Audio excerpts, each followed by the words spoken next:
Media reports के मुताबिक Karachi airport के करीब धमाके की आवाज़ सुनी गई। एसएसपी मनीर के मुताबिक कराची में एयरपोर्ट सिग्नल के करीब ज़ोरदार धमाका हुआ है। इब्तिदाई तौर पर लगता है कि धमाके ऑयल टैंकर में हुआ है। इलाके में धुएं के बादल भी नज़र आ रहे हैं। धमाके की आवाज़ करीमाबाद, डिफेंस, जमशेद रोड के अतराफ भी सुनी गई। पुलिस और रेंजर्स एहलकार मौके पर पहुंच गए हैं। मीडिया रिपोर्ट्स के मुताबिक कराची एयरपोर्ट के करीब धमाके की आवाज़ सुनी गई। एसएसपी मनीर के मुताबिक कराची में एयरपोर्ट सिग्नल के करीब ज़ोरदार धमाका हुआ है।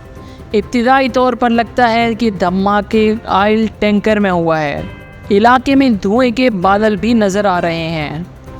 धमाके की आवाज़ करीमाबाद, डिफेंस, जमशेद रोड के अतराफ भी सुनी गई। पुलिस और रेंजर्स एहलकार मौके पर पहुंच गए हैं।